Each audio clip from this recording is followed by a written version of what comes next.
हरे कृष्णा प्रभु जी, दंडवत प्रणाम। श्री कृष्णा दंडवत प्रणाम। ઇસ્કોન મેંગલુરુ દ્વારા સંચાલિત ભગવદ્ ગીતા શીખવો 18 દિવસ 18 અધ્યાય કોર્સમાં ચેપ્ટર નંબર 5 અધ્યાય 5 આપ સૌનું હૃદયપૂર્વક સ્વાગત છે।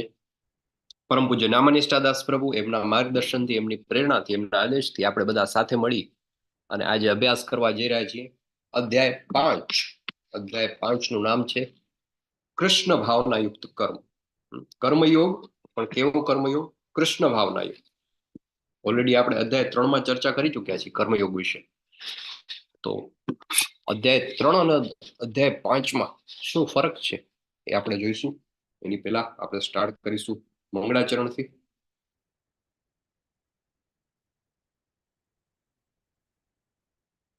શ્રી શ્રી રાધા ગોવિંદ કી જય। શ્રી શ્રી નરસિંહદેવ કી જય। ગૌર દેતાય કી જય। ओम अज्ञान तिमिरांधस्य ज्ञानांजन शलाकया चक्षुरुन्मिलितं येन तस्मै श्री गुरुवे नमः। श्री चैतन्य मनोभीष्टं स्थापितं येन भूतले स्वयं रूप कदा मह्यं ददाति स्वपदान्तिकं। वन्दे श्री गुरु श्रीयुतपदकमलं श्री गुरुन् वैष्णवांश्च श्री रूपं साग्रजातं सगण रघुनाथान्वितं तं सजीवम् साद्वैतं सावधूतं परिजन सहितं श्री कृष्ण चैतन्य देवम श्री राधा कृष्ण पादान सगण ललिता श्री विशाखान्विताश्च। हे कृष्ण करुणा सिंधो दीनबंधो जगतपते गोपेश गोपिका कांत राधा कांत नमोस्तुते। तप्त कांचन गौरांगी श्री राधे वृंदावनेश्वरी वृषभानुसुते देवी प्रणमामि हरिप्रिये। वाञ्छाकल्पतरुभ्यश्च कृपा सिन्धुभ्य एव च पतितानां पावनेभ्यो वैष्णवेभ्यो नमो नमो। जयो श्री कृष्ण चैतन्य प्रभु नित्यानंद श्री अद्वैत गदाधर श्रीवासादि गौर भक्त वृंदा। हरे कृष्णा कृष्ण कृष्ण हरे हरे हरे राम राम राम हरे हरे। हरे कृष्णा। Yes, welcome. खूब खूब स्वागत છે બધાનું। અધ્યાય 5 માં ડે બાય ડે જેમ આપણે આગળ વધતા જઈએ એમ સંખ્યા થોડી ઘટતી જાય। ઇનફેક્ટ આવતીકાલે નહીં ને સાતમા અધ્યાયમાં ભગવાન કહેશે કે શા માટે એવું થાય છે। It's very difficult. ડેઈલી સાંજે 8 વાગે પ્રાઇમ ટાઈમ કહેવાય આપણો। ઓફિસથી ઘરે આવવાનો ટાઈમ હોય, માતાજી સોય બધા તો કિચનનો ટાઈમ હોય। It's very difficult to spend every day, મતલબ રેગ્યુલરલી 8 વાગે સમય કાઢવો, 1 કલાક, બહુ અઘરું કામ છે। તો તમે બધા જ જે લોકો સ્ક્રીન પર મને વિડીયો ઓન સાથે દેખાઈ રહ્યો છો, બધા જ ધન્યવાદને પાત્ર છે। યસ, મોહનસિંહ બારિયાજી, સુરક્ષાબેન પટેલ, હેમાંગી હરિપ્રદા દેવીદાસીજી, સચિન પંચાલજી, શરદ વ્યાસજી, નિરલ પટેલજી, રાજેન્દ્ર પઢારિયાજી, ઉર્મિલા સંપટજી, સુલોચના શુક્લાજી, ભક્તિ ચૌહાણજી, આનંદી ભટ્ટજી, કલ્પેશ પરમારજી, શશી ઉદ્દેશીજી, ભૂપેન્દ્રભાઈ ફ્રોમ સુરત, માનસી સુથારજી, અમરીશ પટેલ પ્રભુ, ખ્યાતિ ઓઝાજી, ભૂમિ એન્ડ મિતુલજી, બીએમ વાઘેલાજી, અને એ સિવાય પણ જે લોકો વિડીયો ઓફ કરીને જોડાયા છે બધાનું ખૂબ ખૂબ સ્વાગત છે। આઈ હોપ કે તમે બધા જે લોકો ફર્સ્ટ ટાઈમ અટેન્ડ કરી રહ્યા છો, ક્વિઝ આપી રહ્યા છો, ક્વિઝમાં કંઈ પ્રશ્ન હોય તો આજે આપણે એક લાઈવ ડેમો રાખવાના છીએ આફ્ટર ક્લાસ। એટલે ક્વિઝને લગતા કોઈ પ્રશ્ન હશે તો અમરીશ પટેલ પ્રભુ આપણી સાથે છે અવેલેબલ, એ લાઈવ સોલ્યુશન આપશે। તો આપણે શરૂઆત કરીએ ચેપ્ટર નંબર 5 અધ્યાય 5 થી। યસ, અધ્યાય 5 નું નામ છે કર્મયોગ। પણ કેવો કર્મયોગ? કૃષ્ણ ભાવના યુક્ત કર્મ। શું ફરક છે કર્મયોગ અને કર્મયોગ કૃષ્ણ ભાવના યુક્ત કર્મ, એ આપણે જોઈએ। નાનકડું ચેપ્ટર છે, માત્ર 29 શ્લોક છે, અને હોપફુલી વિલ એન્ડ ઇટ બહુ જ થોડા સમયમાં આપણે પૂરું કરી શકશું। યસ, સો અધ્યાય 5 ની ઝાંખી। અર્જુનજીનો પ્રશ્ન છે અહીંયા, સંન્યાસ કે કર્મયોગ? પેલા 4 અધ્યાયમાં આપણે સ્ટડી કર્યું। પેલા અધ્યાયમાં અર્જુનજીનો વિષાદ યોગ, યુદ્ધ ન કરવા માટેના 5 કારણો। અધ્યાય 2 જે છે એમાં સાંખ્ય યોગ, એટલે કે ભગવાને ગીતાનો સાર દ્વારા એમના 5 પ્રશ્નોના ઉત્તર આપ્યા। અધ્યાય 3 માં કર્મયોગ વિશે ચર્ચા થઈ। ત્યારે પણ અર્જુનજીએ પ્રશ્ન તો પૂછ્યો જ હતો કે તમે જો જ્ઞાન અને એની વાત કરો છો બુદ્ધિની, તો પછી તમે મને કર્મ કરવા માટે શા માટે કહો છો? ત્યારે ભગવાને કહ્યું કે કર્મ તારું ક્ષત્રિય તરીકે તારો ધર્મ છે. ગઈકાલે આપણે ચર્ચા કરી હતી ધર્મ, કર્મ અને ધર્મ એના વિશે ચર્ચા થઈ હતી. કોઈ કે ગઈકાલે આફ્ટર ધ ક્લાસ ક્વેશ્ચન પૂછ્યો હતો કે ધર્મ કોને કહેવાય? તો એમાં બહુ સરસ આપણે વ્યાખ્યા જોઈ ભગવદ્ ગીતા પ્રમાણે ધર્મની. ને ભગવાન અર્જુનજીને એમના ક્ષત્રિય ધર્મનું પાલન કરવાનું, એક વોરિયર તરીકે એનું જે રિસ્પોન્સિબિલિટી છે, એમનું કર્તવ્ય છે, એ નિભાવવા માટે કહે છે. અને કર્મયોગ એમાં પાછા અલગ અલગ 4 પ્રકારના કર્મ વિશે આપણે ચર્ચા કરી: સકામ કર્મ, નિષ્કામ કર્મ, વિકર્મ અને સૌથી શ્રેષ્ઠ જે છે એ અકર્મ, કે જે આપણને કોઈ કર્મના બંધનમાં બાંધતું નથી. આપણા જે પ્રશ્નો હતા કે કેમ સારા વ્યક્તિ સાથે ખરાબ થાય છે અને જે લોકો ખરાબ કામ કરી રહ્યા છે એ લોકોને જલસા છે, તો એમાં આપણે થોડું ઝૂમ આઉટ કરીને જોવાનો પ્રયત્ન કર્યો કે આપણે બહુ નાનકડી એવી વિન્ડોમાં બધું જોઈ રહ્યા છીએ. થોડુંક ઝૂમ આઉટ કરીએ તો આપણને આખું પિક્ચર ખબર પડે કે આપણા જે કંઈ પણ આપણી જે અત્યારે પ્રેઝન્ટ સિચ્યુએશન છે, જે પરિસ્થિતિ છે, બેઝિકલી ક્યાંક ને ક્યાંક આપણે કરેલા કર્મોનું ફળ છે. એટલે બની શકે કે પાસ્ટ લાઈફમાં આપણે ઘણા બધા પાપ કર્યા હોય અને એના ફળ સ્વરૂપે આપણને જે સિદ્ધિ કે સફળતા મળી જોઈએ એમાં થોડું ડિલે થઈ રહ્યું હોય, ને વાઇસ વર્ષા, કે કોઈને ઓછા પ્રયત્નોમાં બધું મળી જતું હોય. તો એ કર્મની આખી જે આંટીઘૂંટી છે, ગઈકાલે ચોથા અધ્યાયમાં ભગવાને પોતે કહ્યું કે કર્મની ગતિ ગહન છે, એને સમજવી બહુ અઘરી છે. પણ તેમ છતાં જે વ્યક્તિ કર્મ, અકર્મ, વિકર્મ અને નિષ્કામ કર્મ આને સમજી લે છે એ બુદ્ધિશાળી છે. તો એ આખી કર્મની આપણે સાયકલ જોઈ. અને અકર્મ સૌથી શ્રેષ્ઠ જે છે અકર્મ, કે જે આપણને કોઈ કર્મના બંધનમાં બાંધતું નથી. તો એ અકર્મના જે એક્ઝામ્પલ છે, નવધા ભક્તિ આપણે જોઈ. 9 અલગ અલગ રીતે ભક્તિ થઈ શકે. તો એ નવધા ભક્તિના કયા કયા પોઈન્ટ્સ હતા? એક સરસ મજાનો શ્લોક છે શ્રીમદ ભાગવતમનો, એ યાદ રાખી લો એટલે નવધા ભક્તિ યાદ રહી જાય. શ્રવણમ કીર્તનમ વિષ્ણુ, શ્રવણમ કીર્તનમ વિષ્ણુ, સ્મરણમ પાદ સેવનમ, આગળ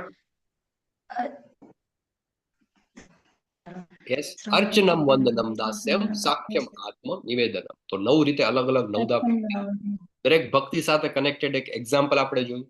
અને ત્રીજા અધ્યાયથી આપણે જે ડેઈલી રેગ્યુલર પ્રેક્ટિસમાં આપણે કરીએ છીએ કે એક ક્લાસ શરૂ થાય એની પહેલા આપણે શું કરીએ છીએ? સાથે મળી અને એક હરે કૃષ્ણ મહામંત્રની માળા કરીએ છીએ. અને એક આપણે ભગવાનને શું ભોગમાં ધરાવ્યું એ આપણે ચેટ બોક્સમાં લખતા હોઈએ છીએ. એટલે જેમને નથી લખ્યું એ લોકો લખી શકે છે. It is very important because આપણે 3 પ્રકારના લોકો ઇસ્કોન મેંગલુરુના કોર્સમાં આવતા હોય છે. મારો છેલ્લા 2 વર્ષનો જે અનુભવ છે એના આધારે એક સૌથી ફર્સ્ટ કેટેગરીના લોકો છે કે જે લોકો ઇન્ફોર્મેશન લેવા માટે આવે, માહિતી લેવા. શું છે આ ઇસ્કોન, શું છે ભાઈ? બહુ ચાલ્યું છે ને હમણાં તો કંઈક પેલા કૂદકા મારી મારીને ગાતા હોય છે હરે કૃષ્ણ હરે કૃષ્ણ. છે શું આ ઇસ્કોન? ચલો ને જોતા આવી. તો એક ઇન્ફોર્મેશન લેવા માટે આવે. ઇન્ફોર્મેશન લેવા માટે જે આવે ને એ મે બી 1 દિવસ 2 દિવસ દેખાય પછી ગુમ થઈ જાય. તમે જુઓ પહેલા દિવસે જયારે આપણે ક્લાસ શરૂ કરીને ત્યારે ક્લાસમાં સંખ્યા હોય 100+. ધીમે ધીમે આગળ વધીએ ને ઇન્ફોર્મેશન વાળા જતા પછી સેકન્ડ કેટેગરી આવે, એ આવે કન્ફર્મેશન માટે. એ લોકો ઓલરેડી થોડાક ધાર્મિક વૃત્તિ ધરાવતા હોય, કોઈને કોઈ સંપ્રદાય સાથે સંકળાયેલા હોય, થોડું ઘણું ભગવદ્ ગીતા વિશે ક્યાંય જાણ્યું પણ હોય. કન્ફર્મ કરવા માટે આવે કે આપણે જે જાણીએ છીએ સાચું છે કે કેમ. એ લોકો બી મે બી 2 દિવસ 3 દિવસ 4 દિવસ ટકે પછી એમની વિકેટ પણ પડી જાય. સૌથી પહેલી કેટેગરી ઇન્ફોર્મેશન, બીજી કન્ફર્મેશન, અને ત્રીજી કેટેગરી આવે એ આવે ટ્રાન્સફોર્મેશન. કે આ ભગવદ્ ગીતાના કોર્સથી મારા જીવનમાં શું પરિવર્તન આવી શકે. અને એ લોકો છોડતા નથી. એ લોકો 1 વાર 2 વાર 5 વાર, તમે જોયું ને ઘણા બધા લોકો અહીં છે કે 10 વખતથી આ ક્લાસ અટેન્ડ કરે છે, 15 બેચથી ક્લાસ અટેન્ડ કરી રહ્યા છે, 20 વાર 30 વાર. કેમ? તો એ લોકોને સ્વાદ મળી ગયો છે. they know how Bhagavad Gita has transformed their life. એવું નથી કે માત્ર એક કથા છે એને સાંભળીને આપણે ભૂલી ગયા. ના, એને આપણે સાંભળીએ છીએ, આપણા જીવનમાં ઉતારીએ છીએ પ્રેક્ટિકલી. અને એનું જે એમાં જે ચેન્જ આવે ને એટલો જબરદસ્ત હોય કે માત્ર આપણને નહીં, આપણી આસપાસના લોકોને પણ એ ચેન્જ દેખાય. અને એ છે ટ્રાન્સફોર્મેશન. એટલે બહુ ઓછા લોકો આ ટ્રાન્સફોર્મેશન સુધી પહોંચી શકતા હોય છે. બાકી મોટા ભાગનાની વિકેટ ઇન્ફોર્મેશન ને કન્ફર્મેશનમાં પડી જાય. પેલા 2 દિવસ 4 દિવસ 5 દિવસમાં ગુમ થઈ જાય. ધર્મેશ્વર પ્રભુ કહે છે કે જે લોકો પેલા 6 દિવસ ટકી જાય ને એ પછી પૂરેપૂરા 18 દિવસ ટકે. આજે 5મો દિવસ છે. આઈ હોપ કે જેટલા લોકો આજે મારી સાથે હાજર છે એ લોકો હજી 6ઠો દિવસ પણ પૂરો કરે, કે જેથી કરીને 6 દિવસ પૂરા થઈ ગયા તો પછી કન્ટિન્યુઅસ 18 દિવસની આપણી યાત્રા છે પૂરી થશે. તો ઇન્ફોર્મેશન, કન્ફર્મેશન અને ટ્રાન્સફોર્મેશન. અને ટ્રાન્સફોર્મેશન જે કરવા માંગતા હોય એ જે કંઈ પણ આપણે ટેક અવેઝ છે, જેમ કે આપણે વાત કરી કે એક અકર્મનું શ્રેષ્ઠ એક્ઝામ્પલ છે કે આપણે ભગવાનના પવિત્ર નામનો જાપ કરીએ. ભગવાનના નામમાં એટલી શક્તિ છે કે આપણા જન્મ જન્માંતરના પાપ છે, ભગવાનનું નામ છે, દૂર કરી શકે. કેમ કે ભગવાન કળિયુગની અંદર એના નામ સ્વરૂપમાં છે. ભગવાનના નામમાં અને ભગવાનમાં કોઈ ફરક નથી. જ્યારે આપણે ભગવાનના પવિત્ર નામનું સ્મરણ કરીએ છીએ, હરે કૃષ્ણ કૃષ્ણ કૃષ્ણ હરે હરે, હરે રામ રામ રામ હરે હરે, ત્યારે આપણે ડાયરેક્ટ એની સાથે કનેક્ટ થઈએ છીએ. અને જે જેટલી વધારે વખત ભગવાન સાથે કનેક્ટેડ રહે, ગઈકાલે આપણે જોયું 4થા અધ્યાયમાં, યે યથા મામ પ્રપદ્યન્તે, જે જેટલી તીવ્રતાથી મારી શરણે આવે છે, યે યથા મામ પ્રપદ્યન્તે, એને એ પ્રમાણે હું ફળ આપું છું. એટલે ઇટ્સ વેરી નેસેસરી કે આપણે આપણા જીવનમાં ભગવાનના જાપ ને ભગવાનના નામને આપણા જીવનનો એક મુખ્ય ભાગ બનાવીએ. In fact we start our day with chanting. અને જેટલું થઈ શકે શરૂઆતમાં એક માળા કરો તો એક માળામાં જનરલી 7.5 થી 8 મિનિટનો સમય થાય. બહુ જ એકદમ કોઈ નવું હોય, ક્યારે પ્રેક્ટિસ ન કરીએ તો 10 મિનિટ થાય, પણ 10 મિનિટનો સમય તો આપણે કાઢી શકીએ 24 કલાકમાંથી. અને પછી એક વખત જેને સ્વાદ લાગી જાય તો પછી 1, 2, 4, 8, 16, 32, there is only sky is the limit કહી શકાય. તો એક છે ચેન્ટિંગ અને બીજું છે ભગવાનને ભોગ ધરાવવો. જે કંઈ પણ આપણે ભોજન લઈએ છીએ, જો ભગવાનને ધરાવ્યા વગર આપણે ખાઈએ છીએ તો એ પાપ છે. એટલે ભગવાનને ઓફર કરેલું, ભોગ ધરાવેલો પ્રસાદ આપણે ગ્રહણ કરીએ. આ બે ટેક અવે. અને 4થા અધ્યાયમાં આપણે પરંપરા વિશે વાત કરી, કઈ રીતે ભગવદ્ ગીતાનું જ્ઞાન આવ્યું, કેટલા વર્ષનો ભગવદ્ ગીતાનો ઇતિહાસ છે પૃથ્વી પર, અને ઓવરઓલ ભગવાન શા માટે જન્મ લે છે એ જોયું આપણે. બહુ જ ફેમસ 7મો અને 8મો શ્લોક, યદા યદા હિ ધર્મસ્ય ગ્લાનિર્ભવતિ ભારત અભ્યુત્થાનમ અધર્મસ્ય તદાત્માનમ સૃજામ્યહમ. શા માટે આવે છે ભગવાન? 3 કારણોથી આવે છે. પરિત્રાણાય સાધુનામ, વિનાશાય ચ દુષ્કૃતામ, ધર્મ સંસ્થાપનાર્થાય સંભવામી યુગે યુગે. અને એ ભગવાનના પ્રાગટ્યને જાણવાનો ફાયદો શું? What is the benefit? તો એ આપણે જોયું. ભગવાન કહે છે કે જે મારા દિવ્ય કર્મ, મારા પ્રાગટ્ય વિશે અને મારી દિવ્ય લીલા વિશે જાણે છે, એ ફરી પાછો પુનરપી જન્મમ પુનરપી મરણમની જે આખી સાયકલ છે એની અંદર એને પાછા આવવું પડતું નથી. અને આજે 5મો અધ્યાય, ચેપ્ટર નંબર 5, તો 4 પાર્ટમાં એને ડિવાઈડ કર્યું. મેં કહ્યું તમને બહુ નાનકડું ચેપ્ટર છે, 29 શ્લોક છે માત્ર. 4 એને ડિવાઈડ કર્યું છે. સૌથી પહેલો અર્જુનજીનો પ્રશ્ન કે સંન્યાસ લઈ લેવો કે કર્મયોગ કરવો. કર્મયોગ સંન્યાસ કરતા સરળ છે. નિષ્કામ કર્મ અને બંધનમાંથી કઈ રીતે આપણને મુક્ત કરે છે, અને સર્વોચ્ચ ઉપર ધ્યાન કેન્દ્રિત કરીને કઈ રીતે મુક્તિ પ્રાપ્ત થઈ શકે. તો અધ્યાય 5. યસ, અર્જુન ઉવાચ, પહેલો જ શ્લોક છે, એમાં ચર્ચા થાય છે, પણ એની પહેલા આપણે થોડુંક એક ક્વેશ્ચન લઈ લઈએ. કર્મ અને કર્મયોગની અંદર શું તફાવત છે? What is the difference between કર્મ and કર્મયોગ? Hare Hare Krishna. Krishna.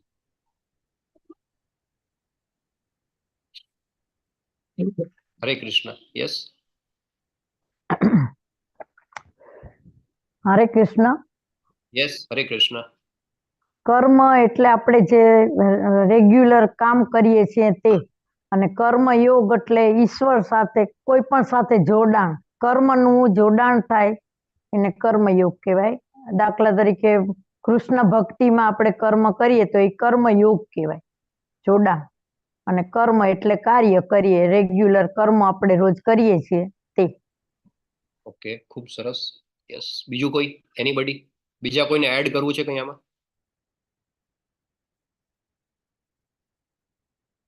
Yes, Hemangi, હરિપ્રદા, દેવીદાસી. હરે કૃષ્ણ પ્રભુજી. કર્મયોગ એટલે આપણે જે પણ કંઈ કર્મ કરીએ છીએ એમાં ભગવાનને આગળ રાખીને કર્મ કરીએ છીએ, એને કર્મયોગ કહેવાય છે. જ્યારે માત્ર કર્મ એટલે આપણે સવારથી લઈને રાત સુધી ભગવાનને યાદ કર્યા વગર જે નિયત આપણું કર્મ કરીએ છીએ તેને કર્મ કહેવાય. ઓકે, ખૂબ હરિ સરસ. બોલ. યસ, બીજા કોઈને કંઈ આમાં એડ કરવાનું, મોડિફાઈ કરવાનું? નોર્મલ જે આપણે જોબ કરીએ, બિઝનેસ કરીએ, રોજિંદા આપણું જે જીવન છે એમાં જે કંઈ પણ કામ કરીએ છીએ એ કર્મ છે.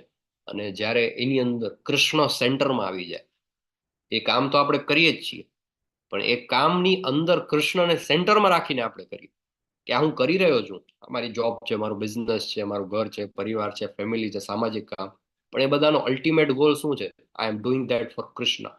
કૃષ્ણ પ્રત્યાર્થે હું કરું છું, ત્યારે એ કર્મ યોગ બની જાય છે. કઈ રીતે એ આપણે જોઈએ. એની પહેલા અર્જુનજીની મૂંઝવણ, અર્જુનજીનો પ્રશ્ન શું છે? મૂંઝવણ અર્જુનજીની. યસ. સંન્યાસમ કર્મણામ કૃષ્ણ પુનર્યોગ ચ સંશસી યચ્છેય એતયારેકમ તન્મે બ્રૂહિ સુનિશ્ચિતમ. અર્જુને કહ્યું, હે કૃષ્ણ, આપે પહેલા મને કર્મનો ત્યાગ કરવા કહ્યું અને પછી ભક્તિપૂર્વક કર્મ કરવાનો આદેશ આપો છો. હવે આપ કૃપા કરી નિશ્ચિત રૂપે મને કહેશો કે આ બંનેમાંથી કયું વધારે કલ્યાણકારી છે? એક સરસ મજાની ક્વોલિટી છે અર્જુનજીની. અર્જુનજી હંમેશા શું માંગે છે ખબર છે? શું પૂછે છે ભગવાન? એક શબ્દ આવે છે આ શ્લોકમાં, શ્રેય. યસ. અને એ શબ્દ જે છે 2 વાર, આની પહેલા એક વખત આવી ગયો છે બહુ ફેમસ શ્લોકની અંદર. કયા શ્લોકની અંદર આવ્યો હતો યાદ છે કોઈને? 2.7. કાર્પણ્ય દોષોપહત સ્વભાવ પુચ્છામિ ત્વામ ધર્મ સમ્મૂઢ ચેતા યશ્રેયસ્ય નિશિતમ બ્રૂહિ તન્મે શિષ્યસ્તેહં સાધિ મામ ત્વામ પ્રપન્નમ. હરી બોલ. 2.7 બીજા અધ્યાયના 7મા શ્લોકમાં ઇનફેક્ટ 2 શબ્દ છે. એક તો શ્રેય અને બીજો છે બ્રૂહિ. તન્મે બ્રૂહિ સુનિશ્ચિતમ. બ્રૂહિનો અર્થ શું થાય?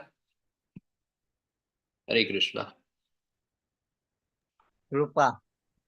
કૃપા કરીને મને કહો, હે ને?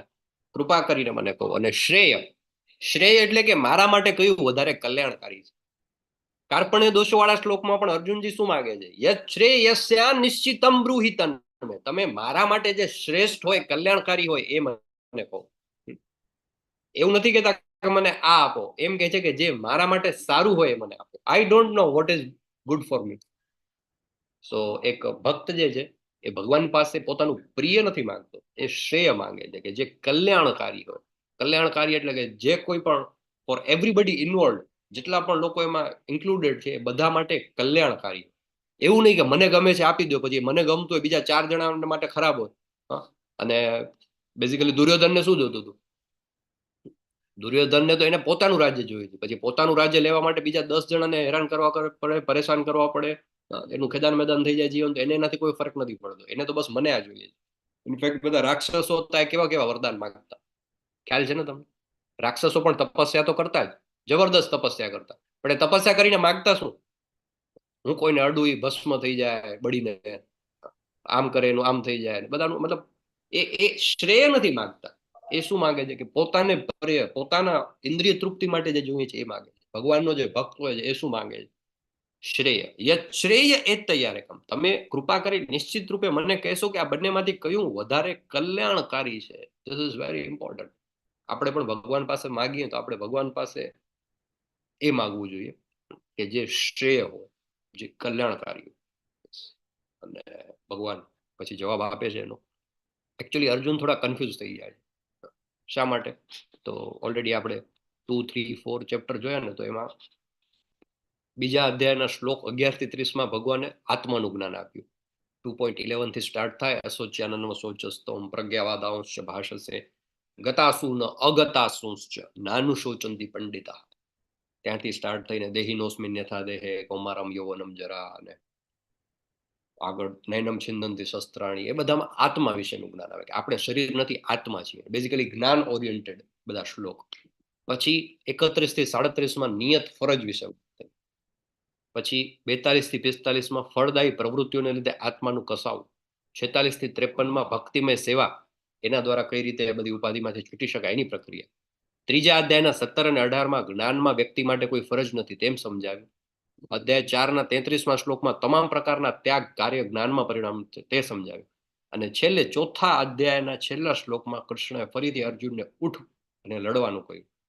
હવે અર્જુન મૂંઝાય કે મારે ત્યાગ કરવો કે કર્મ કરવું. કેમ કે જ્ઞાન વિશે વાત થઈ, ભક્તિ વિશે વાત થઈ, અને કર્મ વિશે વાત. તો હવે અર્જુનજી કન્ફ્યુઝનમાં છે કે મારે શું કરવું, અને ત્યારે ભગવાન છે એમને જવાબ આપે છે. પ્રશ્ન એ છે અર્જુનજીનો કે શું સારું છે, કર્મ સંન્યાસ કે કર્મ યોગ? સ્ક્રીન ઉપર તમને બે ચિત્ર દેખાઈ રહ્યા છે. શું કર્મયોગ. કર્મયોગ. યસ, કર્મયોગ. બે ચિત્રને તમે વ્યાખ્યાયિત કરી શકો, ડિસ્ક્રાઇબ કરી શકો શું છે લેફ્ટ અને રાઈટમાં જે બે ચિત્ર છે? હરે કૃષ્ણ. યસ ઉર્મિલાજી, હરે કૃષ્ણ. જે પહેલા ચિત્રમાં જે સાધુ આપણી તપસ્યા કરે છે એ સિર્ફ પોતા માટે કરે છે, યસ, ને બીજા ચિત્રમાં જે છે એ જે કૃષ્ણ સાથે જોડાવું, એ લોકો સાથે જોડાઈને કૃષ્ણની પૂજા કરે છે, પ્રશંસા. ઓકે, હરે બરાબર છે. કૃષ્ણ. હરે કૃષ્ણ. યસ, એક છે ઘર બાર છોડી અને એટલે કે ગૃહ ત્યાગ કરી અને તપસ્યા કરે છે, અને એટલે કોઈ સાથે સંબંધ નહીં એમ. અને બીજા છે એ પુસ્તકોનું વેચાણ દ્વારા સેવા કરી અને કૃષ્ણને કે સેન્ટરમાં રાખી અને જે ભક્તિનું કાર્ય સેવાનું કરે છે એ આ બીજા ચિત્રમાં બતાવી છે. એ કર્મયોગ છે, અને આ પેલા છે સાધુ એ સંન્યાસ યોગ, કર્મ સંન્યાસ કરે છે એમ કહેવાય છે. હરે કૃષ્ણ. ઓકે, ખૂબ સરસ, બંને જવાબ છે સાચા છે. એક ઓપ્શન છે સંન્યાસ.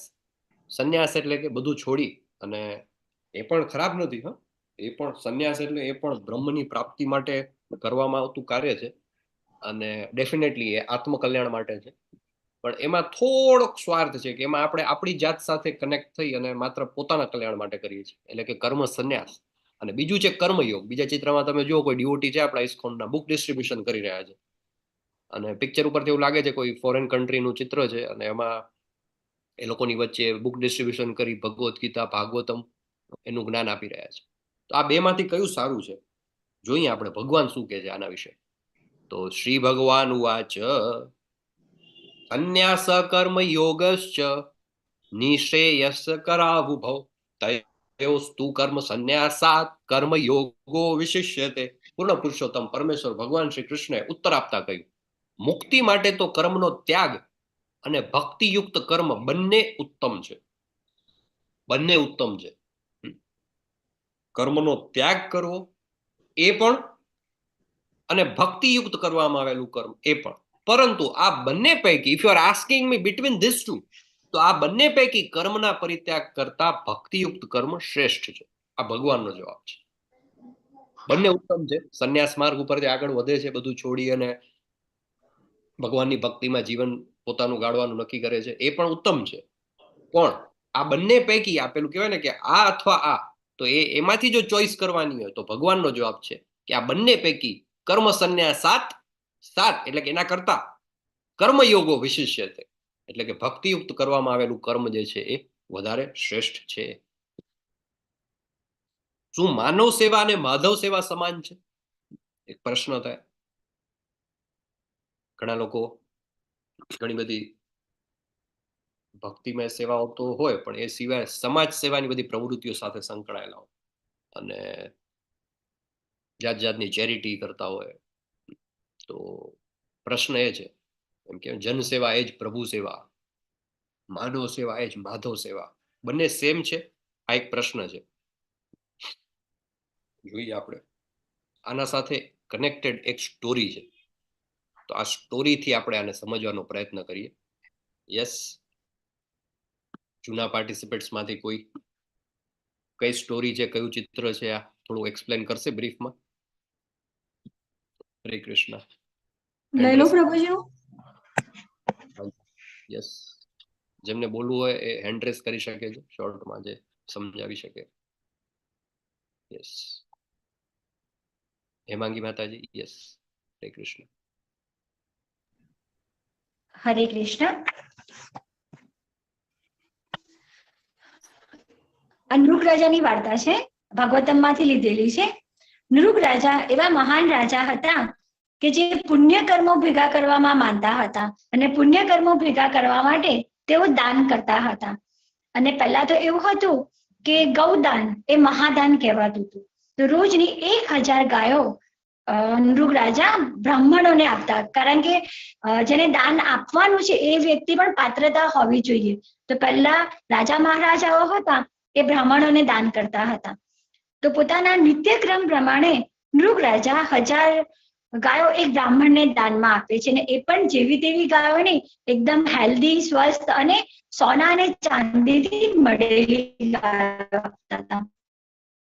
પછી બીજે દિવસે એ બીજા આપે છે. તો થાય છે એવું કે જે બ્રાહ્મણને આગલા દિવસે 1000 ગાયો આપી હતી તેમાંથી એક ગાય ઓછી થઈ જાય છે, એટલે પાછી મહેલમાં આવી જાય છે. પણ રાજાને ખબર હોતી નથી, બ્રાહ્મણને એની ગાય ઓછી લાગે છે, એ બધાને પૂછતા પૂછતા આવે છે કે કોઈ એમને ગાયની દાળ જોઈતી, તો એને રસ્તો મળે છે રાજાના મહેલ તરફનો. તો પછી એ બ્રાહ્મણ રાજા પાસે જાય છે અને કહે છે કે મારી ગાય અહીંયા પાછી આવી ગઈ છે, મને આપો. ઓકે, સંભળાય છે હવે અવાજ? હરે કૃષ્ણ. થોડો કપાય છે. સંભળાય હરે છે? કૃષ્ણ. થોડો સંભળાય છે કપાય છે. માતાજી, સંભળાય છે. Okay okay. તો એવું કે છે કે મારી ગાય મને પાછી આપો. તો રાજા કહે છે કે એ તો મારે બીજા બ્રાહ્મણને ભૂલમાંથી મારાથી દાનમાં અપાઈ ગઈ, કેમ કે ગાય તો જોવાથી ખબર ના પડે ને કે કઈ હશે એવું. તો એ બીજા બ્રાહ્મણને કહે છે રાજા કે તમારી પાસે એક ગાય આમાંથી આવી ગઈ છે, તો તમે પાછી આપો, એની જગ્યાએ હું તમને બીજી વધારે ગાય આપું. પણ બ્રાહ્મણ માનવા તૈયાર નથી. અને આ બાજુ બ્રાહ્મણને કહે છે કે તને હું બીજી ગાય આપું, તો કે ના, મારે તો એ જ ગાય જોઈએ છે. તો આ રીતે બંને બ્રાહ્મણો પોતપોતાના વાક્ય ઉપર એકદમ અટૂટ રહે છે કે હું આપું ને, પેલા કહે છે હું બીજી લઉં નહીં. હવે આની અંદર નૃગ રાજાને બ્રાહ્મણ શ્રાપ આપે છે કે જા તું ગરોળી બન.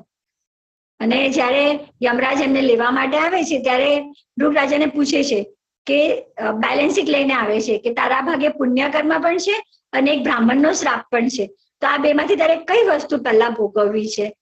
તો નૃગ રાજા કહે છે કે તમે મને પહેલા જે મને જે શ્રાપ મળ્યો છે એ હું ભોગવીશ, મને એ આપી દો. તો કહે છે સારું ચા.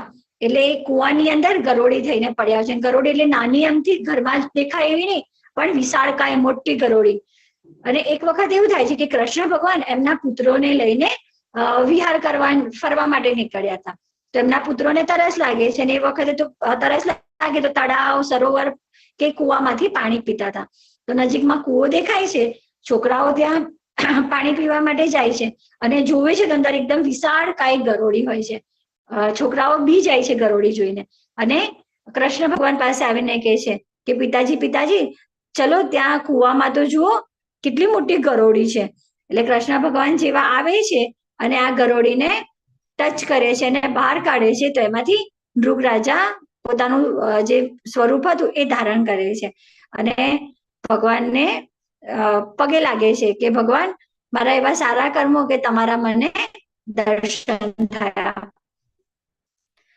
અને આ રીતે પુણ્ય કર્મોનું પણ એમને ફળ મળે છે. એમને પુણ્ય કર્મ એવા કર્યા હતા કે એમના રાજ્યમાં એ વખતે કોઈ પ્રિન્ટિંગ પ્રેસ કે કઈ હતું ને, એ લોકો હાથથી લખીને હસ્તપ્રતો બનાવતા હતા.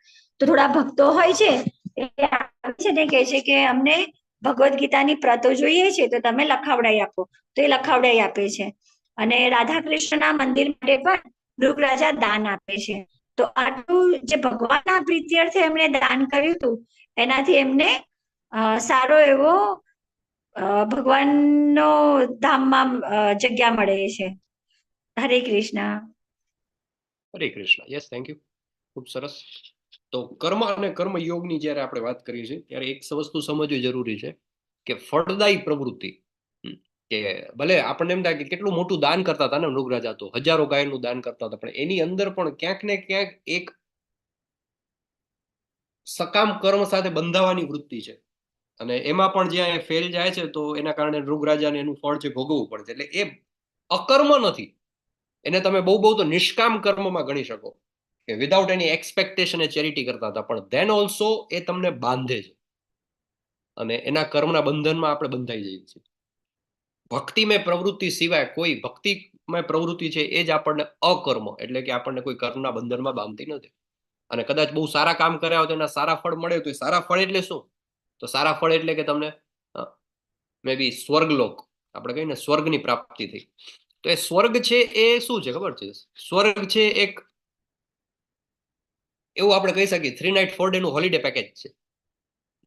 આપણે સારા કામ કર્યા હોય ને તો તમને એક પેલું આપણે બેંક બેલેન્સ ની વાત કરતા હતા ને કે સારા કામનો આપણો જથ્થો વધી ગયો હોય, બેલેન્સ પ્લસમાં આવ્યું હોય તો આપણને એક સ્વર્ગ મળે. તો સ્વર્ગ એટલે એક 3 નાઇટ 4 ડે નું હોલિડે પેકેજ છે, મે બી ગોવાનું કે સિંગાપોરનું કે યુએસ નું કે યુરોપનું.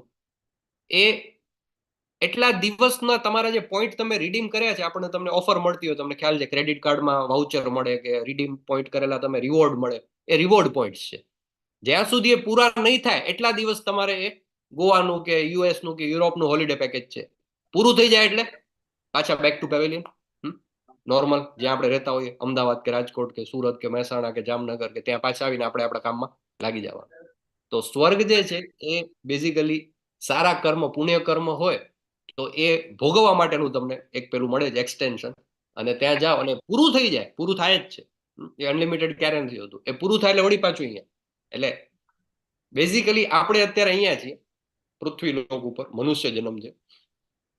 સારા કામ કરીને આપણે સ્વર્ગમાં જઈ શકીએ, ખરાબ કામ કરીને આપણે નરકમાં જઈ શકીએ. પણ આ આખી સાયકલમાંથી બહાર નીકળવું હોય તો એના માટે તો મનુષ્ય યોનિમાંથી જ બહાર નીકળી શકે.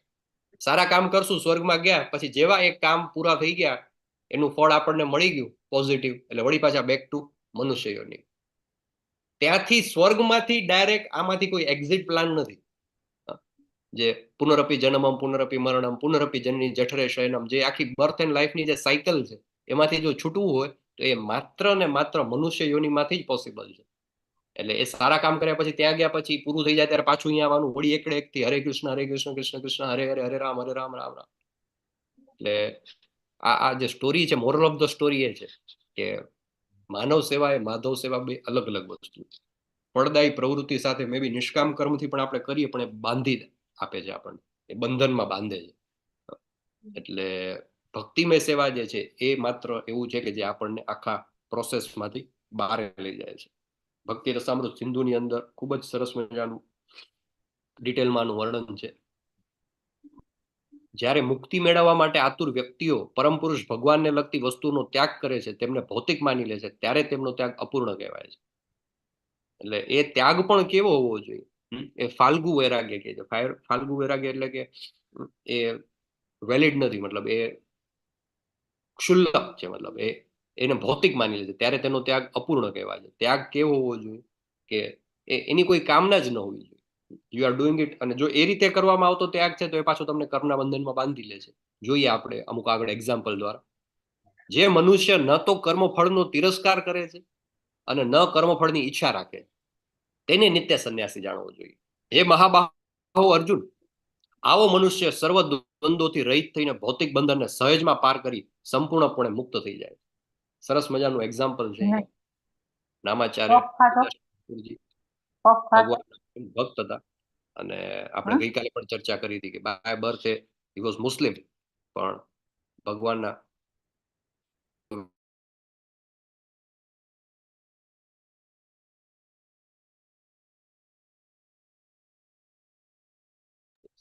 અને મુસ્લિમ હોવા છતાં ભગવાનના પવિત્ર નામનો જપ કરતા કરતા એ સતત ભગવાનની ભક્તિમાં લીન હતા. ત્યારે ત્યાંના જે નવાબ હોય છે, રાજા હોય છે, એને ગુસ્સો આવે છે કે તું આપણા આ ક્યાંમાં પડી ગયો, બધું કાફિર બની ગયો તું તો. અને એને ઘણી રીતે સમજાવે છે, મારે છે, કૂટે છે.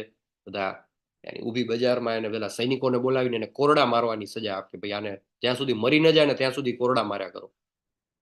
પણ તેમ છતાં એ ન તો કર્મફળનો તિરસ્કાર કરે છે અને ન કર્મફળની ઈચ્છા રાખે છે. છેલ્લે જયારે બધા સૈનિકો એમ માને છે, સમજે છે કે ભાઈ આ તો મરી ગયા છે, ત્યારે એને અધમું હાથ સમજીને નદીમાં ફેંકી દે છે અને એમનું શરીર છે તરતું તરતું બીજી જગ્યાએ જાય છે. હજી એમની અંદર જીવ હોય છે. પાછા ઉભા થઈને હરે કૃષ્ણ કૃષ્ણ કૃષ્ણ હરે હરે, હરે રામ રામ રામ હરે હરે. બહુ સરસ સ્ટોરી છે એમની. નામાચાર્યની ઉપાધિ એને આપી છે નામાચાર્ય શ્રી હરિદાસ ઠાકુર. બરાબર.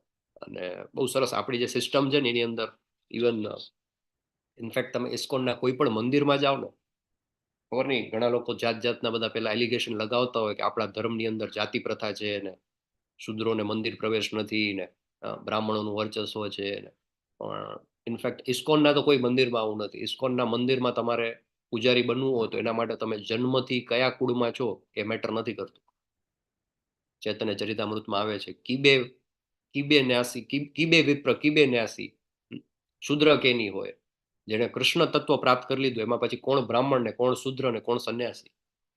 જો તમે તમારા કર્મથી બ્રાહ્મણત્વ ધરાવો છો તો જન્મથી તમે કોઈ પણ કુળમાં હો, ઇસ્કોનના કોઈ પણ મંદિરમાં પૂજારી બનવા માટેની જે રિક્વાયરમેન્ટ છે એમાં ક્યાંય તમારું જન્મથી કયું કુળ છે મેટર નથી કરતું. કેટલા એવા મંદિર છે કે જ્યાં પૂજારી તરીકે જે સેવા આપે છે એ જાતિ તો છોડો પણ બીજા ધર્મના છે. ઇનફેક્ટ સવારે તમે ઇસ્કોન મેંગલુરુની મંગળા આરતીમાં જોડાતા હશો તો સરસ મજાના મારા મિત્ર છે, મેં પેલા પણ વાત કરી હતી, બાય બર્થ એમનું નામ છે કરીમ. કરીમ નામ કયા ધર્મમાં આવે તમને ખબર છે? અને અત્યારે રોજ સવારે અઠવાડિયા મહિનામાં લગભગ 5 કે 6 દિવસ એમની સેવા હોય છે. મંગળા આરતી વખતે ફૂલ હાઈટ બોડી વાળા, આટલી લાંબી શિખાવાળા તમને એક ડિવોટી દેખાશે, રશિયન છે. એ ભગવાનની સેવા પૂજા કરે છે, વિગ્રહ પૂજા કરે છે. અને બ્રાહ્મણ દીક્ષા લીધી હમણાં. એમનું નામ પેલા કરીમ હતું જન્મનું, અત્યારે એનું નામ છે કરુણામય નિમાઈ દાસ. માયાપુર યાત્રામાં જે લોકો આવ્યા હતા એમને ખ્યાલ છે, એમને ઓળખતા હશે. એટલે તમારો જે ક્વોલિટી જે છે એ તમારી અંદર જો એ હોય તો ભગવાન કહે છે અહીંયા 3જા શ્લોકમાં કે જે મનુષ્ય ન તો કર્મ ફળનો તિરસ્કાર કરે છે ન તો કર્મ ફળની ઈચ્છા રાખે છે તેને નિત્ય સંન્યાસી જાણો. હે મહાબાહો અર્જુન, આવો મનુષ્ય સર્વ દ્વંદ્વોથી રહિત થઈ ભૌતિક બંધનને સહજમાં પાર કરી સંપૂર્ણપણે મુક્ત થઈ જાય છે. તો હરિદાસ ઠાકુરનું એક્ઝામ્પલ આપણે જોયું કે જે મુસ્લિમ હોવા છતાં પણ ભગવાનના પરમ ભક્ત હતા. હજી ઇનફેક્ટ આજના અધ્યાયમાં જ આગળ એમનું હજી એક પાછો કિસ્સો આવશે. સંન્યાસસ્તુ મહાબાહો દુઃખમ આપતું યોગત યોગ યુક્તો મુનિર્બ્રહ્મ ન ચિરેણાધિ ગચ્છતિ. ભગવત ભક્તિમાં જોડાયા વિના કેવળ સમગ્ર કર્મોનો પરિત્યાગ કરવા માત્રથી કોઈ મનુષ્ય સુખી થઈ શકતો નથી. પરંતુ ભક્તિમય સેવામાં પરોવાયેલો વિચારશીલ મનુષ્ય પરમેશ્વરને તુરંત જ પ્રાપ્ત કરે. તમે ખાલી ત્યાગ કરી દો, બધું છોડી દીધું, પણ પછી એ છોડી દીધા પછી તમે કરો છો શું? જો એ કરો છો, છોડો છો શેના માટે? પેલા તો કોના માટે? કઈ કામ ન કરવું એટલે આળસુની જેમ પડ્યા રહેવા માટે બધું છોડી દેવું એ સંન્યાસ નથી. એ બધું છોડવાથી પછી જો તમે ભગવત ભક્તિ નથી કરતા તો એ ત્યાગ છે તમારો, એનો કોઈ અર્થ નથી. કોઈ મનુષ્ય સુખી નથી થતો. ભગવાન કહે છે અહીંયા સંન્યાસસ્તુ મહાભાવ દુઃખમ આપતું યોગ. પણ ભક્તિમય સેવામાં પરોવાયેલો વિચારશીલ મનુષ્ય પરમેશ્વરને તરત જ પ્રાપ્ત કરે છે. એટલે તમારો જે ત્યાગ છે શેના માટે છે એ ઇમ્પોર્ટન્ટ છે. સરસ મજાના તમે જો ઇસ્કોનના બધા ડિવોટીસ છે, નગર સંકીર્તન કરી રહ્યા છે. હરે કૃષ્ણ કૃષ્ણ કૃષ્ણ હરે હરે, હરે રામ રામ રામ હરે હરે. નગર નગરમાં જઈ અને સંકીર્તન કરે. કેમ કે એ જે મહામંત્ર બોલે ને એ જે સાંભળે ને એ જીવનો પણ ઉદ્ધાર થઈ જાય. તો આ રીતે ભક્તિમય સેવાઓ દ્વારા જો તમારો જે સંન્યાસ છે એ સંન્યાસ પછી જો તમે ભક્તિમય સેવાઓ કરો છો તો એ સંન્યાસ છે વેલિડ છે. જે મનુષ્ય ભક્તિભાવે કર્મ કરે છે, જે વિશુદ્ધ આત્મા છે અને જે પોતાના મન તથા ઇન્દ્રિયોને વશમાં રાખી શકે છે તે સૌને પ્રિય હોય છે અને બધા જીવો તેને પ્રિય હોય છે. એવો મનુષ્ય હંમેશા કાર્યરત રહેતો હોવા છતાં કદાપી લિપ્ત થતો નથી.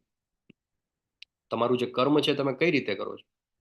તો આ રીતે જે કર્મ કરે છે વિશુદ્ધ આત્મા, જે પોતાના મનને ઇન્દ્રિયોને વશમાં રાખી છે તે સૌને પ્રિય હોય છે, બધા જીવો તેને પ્રિય હોય છે. આવો મનુષ્ય હંમેશા કાર્યરત રહેતો હોવા છતાં એ ક્યારે પણ લિપ્ત થતો નથી.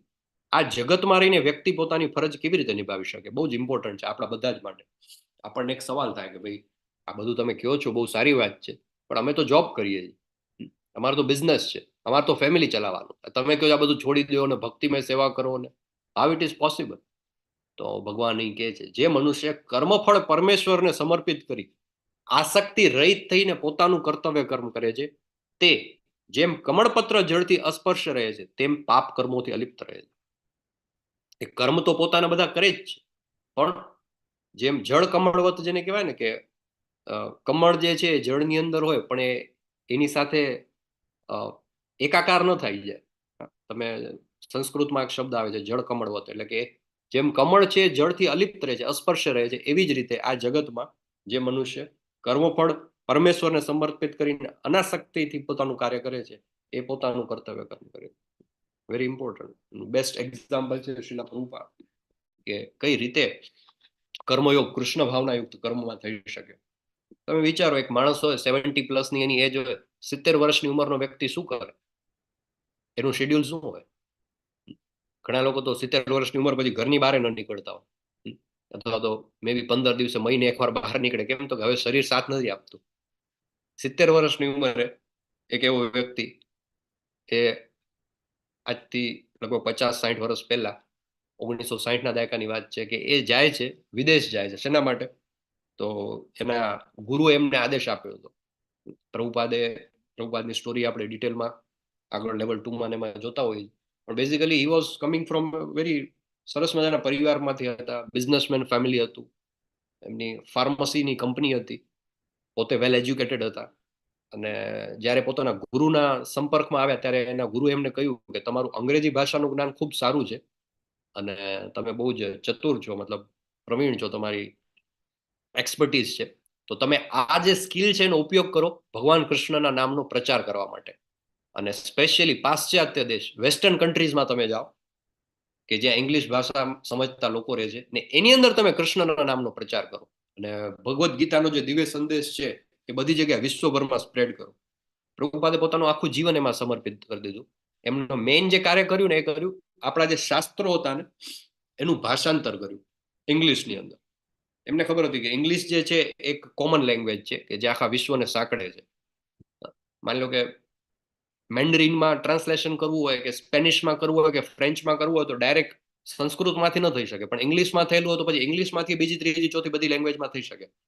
એટલે એમણે પોતાનું આખું જીવન, જે તમે ભગવદ્ ગીતા અત્યારે વાંચો છો ને, તો ભગવદ્ ગીતાની અંદર શું કર્યું પ્રભુપાદે, કે એક એક શ્લોક તો ખરો જ, પણ એક એક શબ્દ, એનો અર્થ, એનો અનુવાદ અને એનો ભાવાર્થ.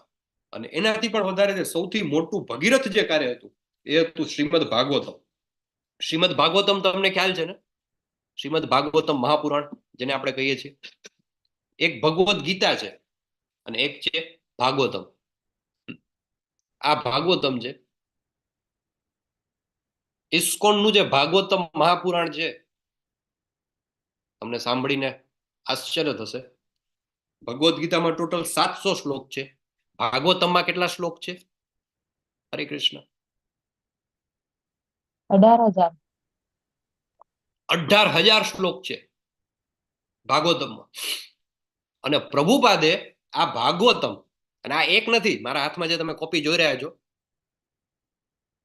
આવા 18 વોલ્યુમ છે. ટોટલ 12 સ્કંદ, 18 વોલ્યુમ. તમે ભાગવતમ ઓર્ડર કરો ને ઇસ્કોનમાંથી, લગભગ 20 કિલોનું પાર્સલ આવે તમારા ઘરે. એ ભાગવતમ મહાપુરાણનું એક એક શબ્દનું એમણે ઇંગ્લિશમાં ટ્રાન્સલેશન કર્યું. તમે કોઈ પણ પેજ ઓપન કરીને જુઓ ને, તો એમાં એક આખો ઓરિજિનલ સંસ્કૃતનો શ્લોક, પછી એક એક શબ્દ એનો ગુજરાતી અથવા તો ઇંગ્લિશ એમાં ટ્રાન્સલેશન, પછી આખા શ્લોકનો અનુવાદ, અને પછી એનો ભાવાર્થ. 18,000. આપણે રોજનો એક શ્લોક વાંચીએ ને તો આપણને 49 વર્ષ લાગે, 49 યર્સ.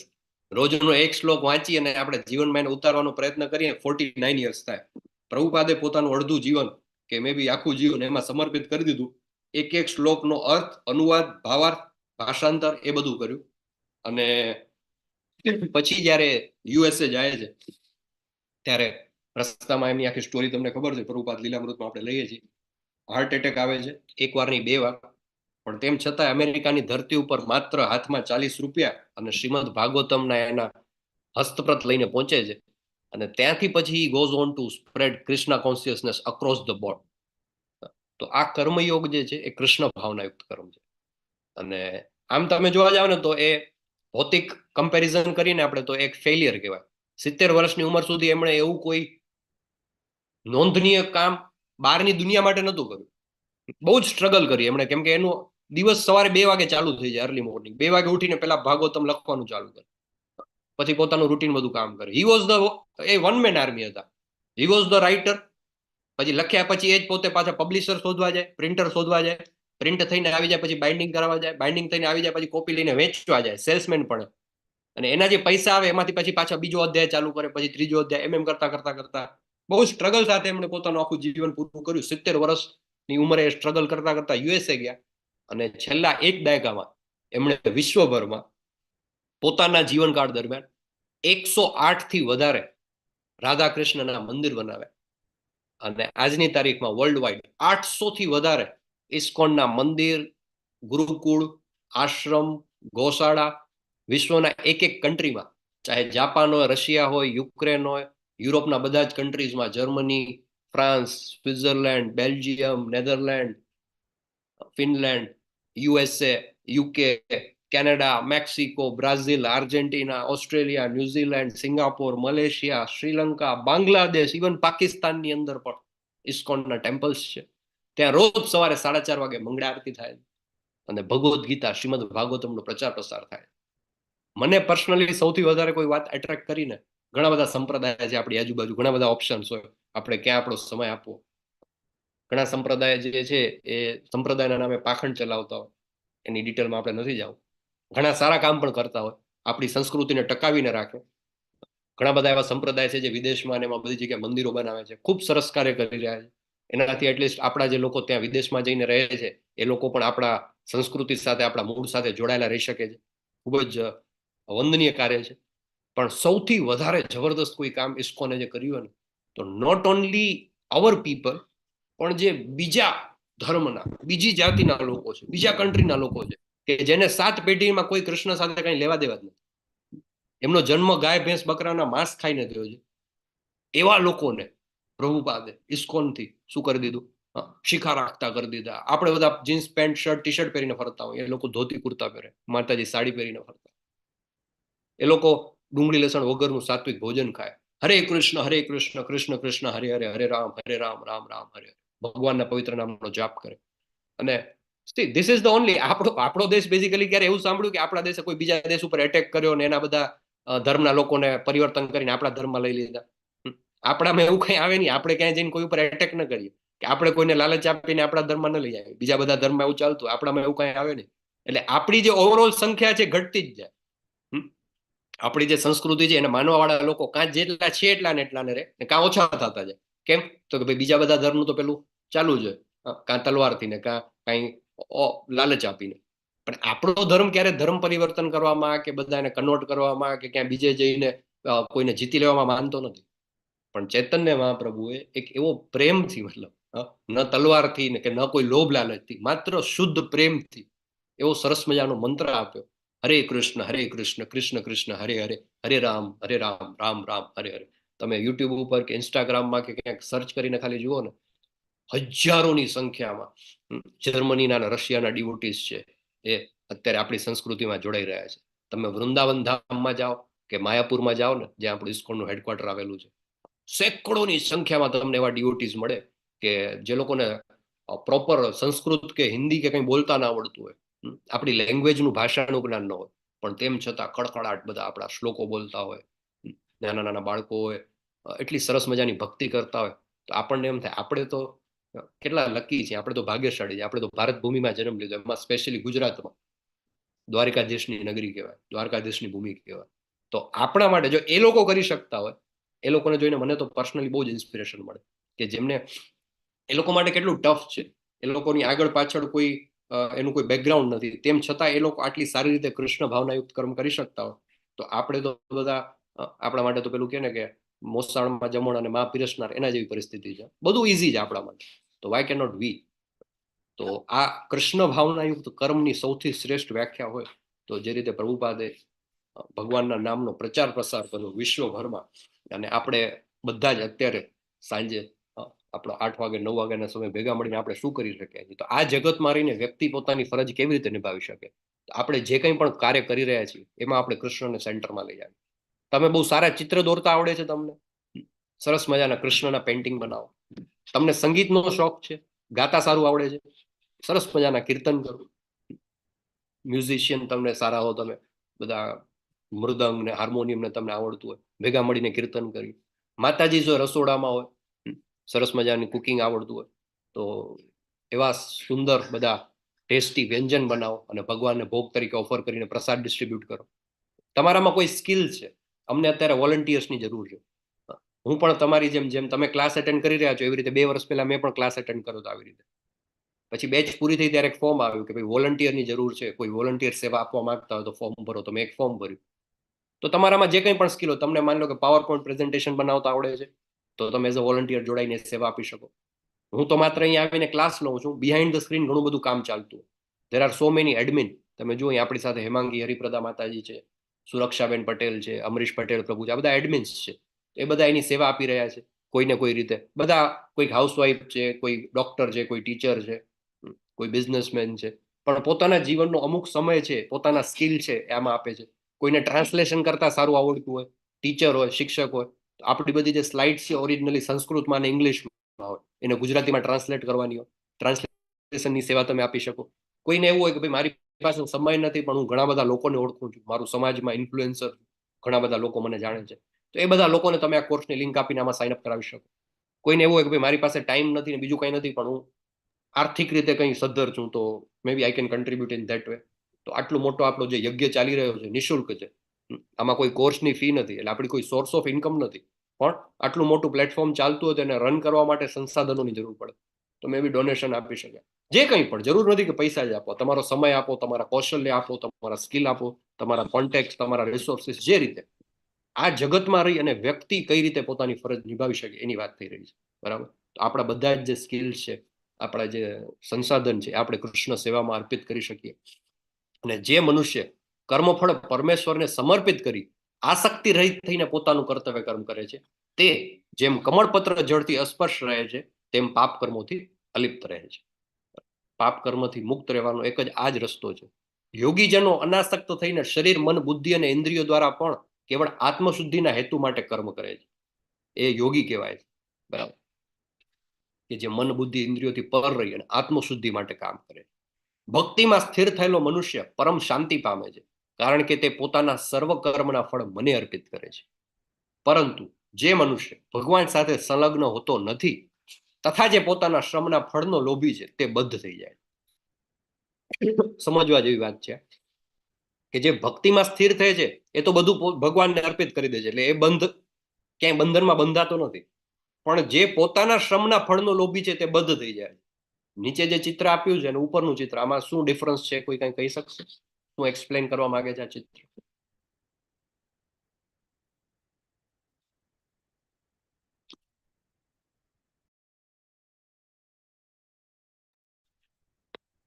હરે કૃષ્ણ.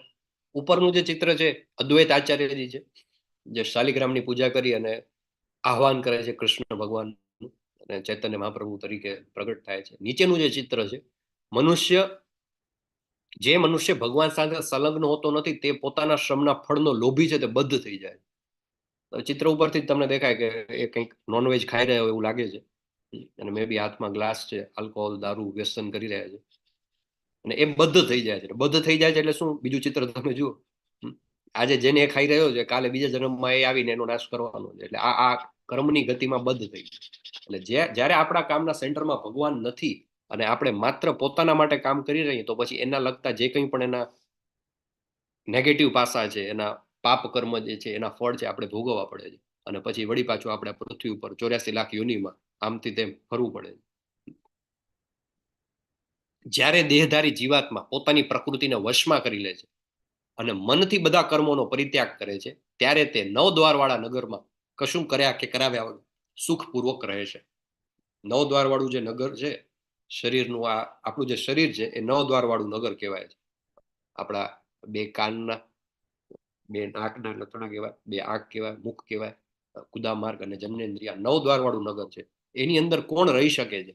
તો કે જે પોતાના બધા જે કર્મ જે છે, દેહધારી જીવાત્મા પોતાની પ્રકૃતિને વશમાં કરી લે છે અને મનથી બધા કર્મોનો પરિત્યાગ કરે છે, એ જ સુખપૂર્વક રહી શકે. જે ત્યાગ કરતો નથી એ પાછો આજ જન્મ મરણના ચક્કરમાં ફસાઈ જાય છે. જ્યારે કોઈ મનુષ્ય અવિદ્યાને નષ્ટ કરનારા જ્ઞાનથી પ્રબુદ્ધ થાય છે, ત્યારે જેવી રીતે દિવસે સૂર્ય દ્વારા બધું પ્રકાશિત થાય છે, તેવી રીતે તેના એ જ્ઞાનથી બધું જ પ્રગટ થઈ જાય. જ્યારે મનુષ્યની બુદ્ધિ, મન, શ્રદ્ધા તથા આશ્રય સર્વથા ભગવાનમાં સ્થિર થઈ જાય છે, ત્યારે તે પૂર્ણ જ્ઞાન દ્વારા સર્વ સંશયોથી વિશુદ્ધ થઈને સીધો મુક્તિ પંથે આગળ વધે છે. વિદ્યા વિનય સંપન્ને બ્રાહ્મણે ગવિ હસ્તિની શુનિ ચૈવ સ્વપાકે ચ પંડિતા સમદર્શેન. અને આવો જે વ્યક્તિ જે છે વિનમ્ર, એ શું કરે છે? વિનમ્ર સાધુઓ તેમના યથાર્થ જ્ઞાનના પ્રતાપે વિદ્વાન તથા વિનય બ્રાહ્મણને ગાય, હાથી, કૂતરા તથા ચંડાળ બધાને સમાન દ્રષ્ટિએ જોવે છે. જેને આ બ્રહ્મની પ્રાપ્તિ થઈ ગઈ, જેને આ સાક્ષાત્કાર થઈ ગયો વિનમ્રતાથી, એ શું કરે છે, એ દરેક વ્યક્તિને સમાન, ચાહે સામે બ્રાહ્મણ હોય કે હાથી હોય કે કૂતરા હોય કે ચંડાળ હોય કે ગાય હોય, એ બધાને શું કરે છે, વિદ્યા વિનય સંપન્ન બ્રાહ્મણે ગવી હસ્તીની શુનિચેવ સ્વપાકે છે પંડિતા હા સમદર્શિના, બધાને એ સમાન દ્રષ્ટિથી જોવે છે. આવો જીવન મુક્ત પુરુષ ભૌતિક ઇન્દ્રિય સુખ પ્રત્યે આકૃષ્ટ થતો નથી, પરંતુ હર હંમેશ સમાધિમાં નિમગ્ન રહીને પોતાની અંદર જ આનંદનો અનુભવ કરે છે. એ રીતે આત્મ સાક્ષાત્કાર પામેલો પુરુષ પરબ્રહ્મમાં એકાગ્ર હોવાને કારણે અનંત સુખ ભોગવે છે.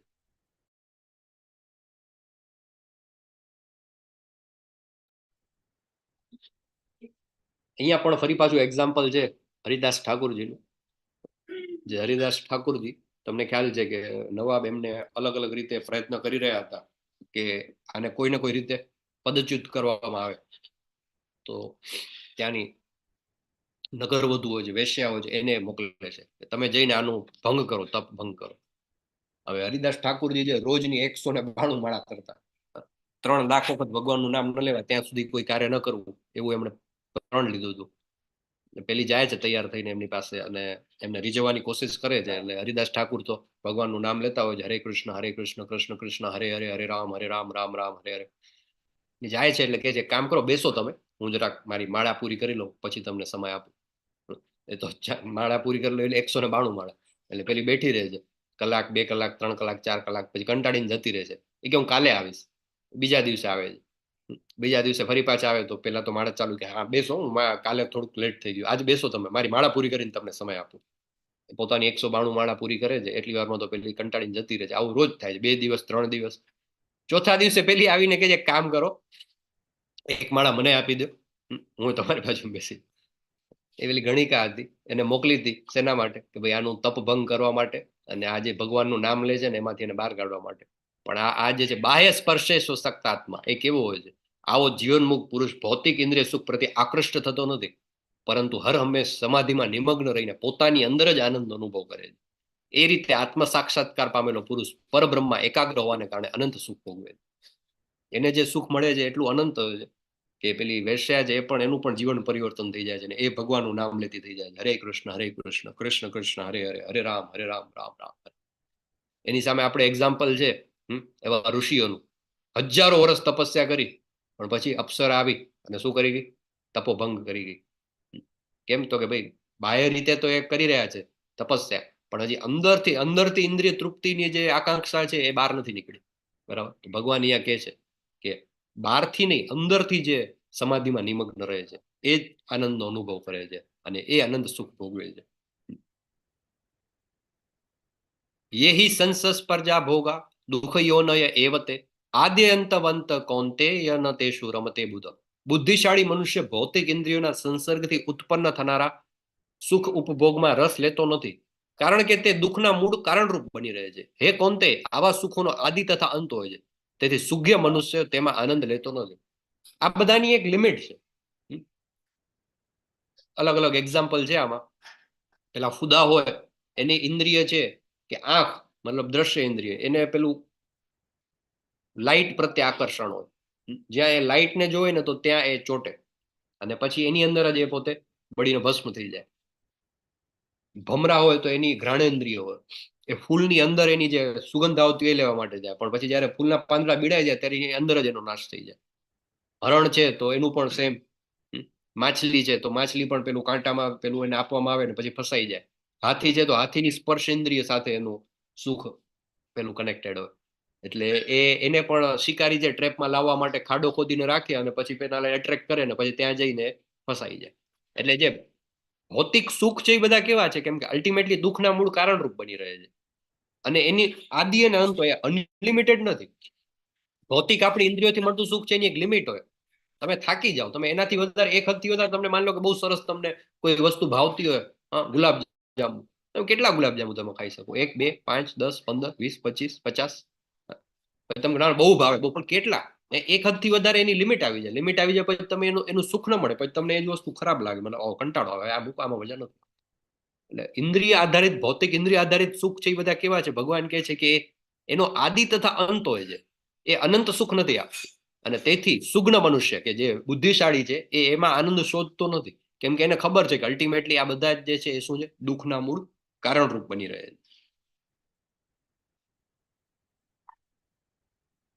જો વર્તમાન શરીરનો ત્યાગ કરતા પહેલા કોઈ મનુષ્ય ભૌતિક ઇન્દ્રિયોના આવેગોને સહન કરી શકે તથા વાસના અને ક્રોધના વેગને રોકી શકે તો તે યોગી છે, અને તે આ જગતમાં સુખી હોય છે. એક સુખી માણસ કોને કહેવાય, યોગી કોને કહેવાય, એની વ્યાખ્યા આપી છે કે શરીરનો ત્યાગ કરતા પહેલા જો ઇન્દ્રિયના આવેગોને સહન કરી અને વાસના અને ક્રોધને રોકી શકે તો તે યોગી છે, અને તે આ જગતમાં સુખી હોય છે. અને છેલ્લે 5મા અધ્યાયનો 29મો શ્લોક,